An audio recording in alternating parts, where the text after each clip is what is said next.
ನಮಸ್ತೆ ಸ್ನೇಹಿತರೆ, ಇವತ್ತಿನ ವಿಡಿಯೋದಲ್ಲಿ ಸುಲಭವಾಗಿ ಮನೇಲೇನೆ ಫ್ರೈಡ್ ರೈಸ್ನ ಯಾವ ರೀತಿ ರೆಡಿ ಮಾಡ್ಕೋಬೋದು ಅಂತ ಮಾಡಿ ತೋರಿಸ್ತಾ ಇದ್ದೀನಿ.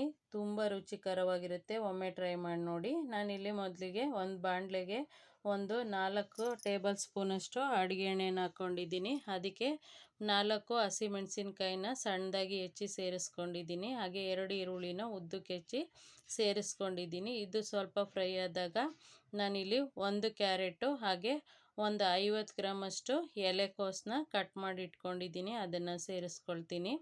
ಆನಂತರ ನಾನು ಒಂದು 12ರಿಂದ 15ರಷ್ಟು ಹುಳಿಕಾಯಿನ ತೊಗೊಂಡಿದ್ದೀನಿ, ಅದನ್ನು ಕಟ್ ಮಾಡಿ ಸೇರಿಸ್ಕೊಳ್ತಿದ್ದೀನಿ. ಇಲ್ಲಿ ನಾನು ಕ್ಯಾಪ್ಸಿಕಮ್ನ ಬಳಸ್ತಾ ಇಲ್ಲ.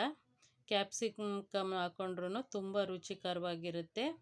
ಅದನ್ನು ಇದ್ದರೆ ಹಾಕ್ಕೊಳ್ಳಿ, ನಾನು ಇರಲಿಲ್ಲ ಹಾಗಾಗಿ ಬಳಸಿಲ್ಲ.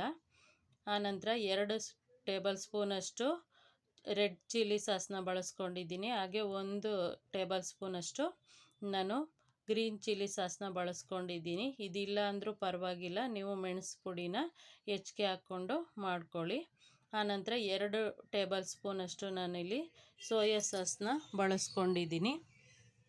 ಈ ಸಾಸ್ಗಳು ಇಲ್ಲದೆ ಇದ್ರೂ ಮಾಡ್ಕೋಬೋದು. ಮೆಣಸಿನ ಪುಡಿನ ಹಾಗೆ ಹಸಿಮೆಣಸಿನ್ಕಾಯಿನ ಹೆಚ್ಚಾಗಿ ಹಾಕ್ಕೊಂಡು ಮಾಡ್ಕೋಬೋದು, ಅದೂ ಚೆನ್ನಾಗಿರುತ್ತೆ. ಆನಂತರ ನಾನಿಲ್ಲಿ ಒಂದು ಅರ್ಧ ಸ್ಪೂನಷ್ಟು ಮೆಣಸಿನ ಪುಡಿನ ಮನೇಲೇ ಮಾಡಿಟ್ಕೊಂಡಿರೋವಂಥದ್ದು ಇದನ್ನು ಸೇರಿಸ್ಕೊಂಡಿದ್ದೀನಿ.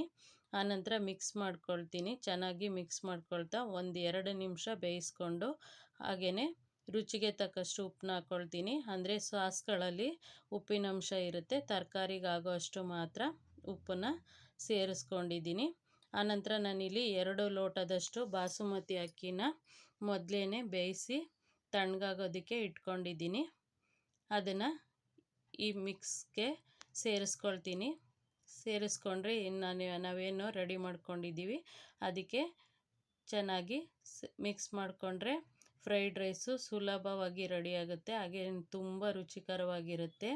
ಹೊರಗಡೆ ತಿನ್ನೋ ಬದಲು ಈ ರೀತಿ ಮನೆಯಲ್ಲಿ ಒಂದು 10 ನಿಮಿಷದಲ್ಲಿ ರೆಡಿ ಮಾಡ್ಕೋಬೋದು. ತರಕಾರಿಗಳನ್ನು ಹೆಚ್ಚಿಟ್ಕೊಂಡ್ರೆ ಬೇಗ ರೆಡಿಯಾಗುತ್ತೆ. ಒಮ್ಮೆ ಟ್ರೈ ಮಾಡಿ ನೋಡಿ.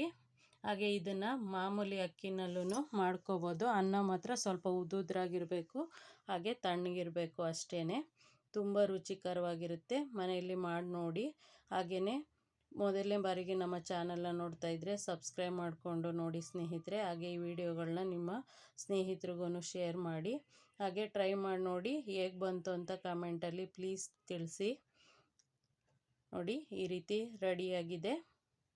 ತುಂಬ ರುಚಿಕರವಾಗಿ ಬರುತ್ತೆ. ಒಮ್ಮೆ ಟ್ರೈ ಮಾಡಿ ನೋಡಿ ಸ್ನೇಹಿತರೆ. ಧನ್ಯವಾದಗಳು.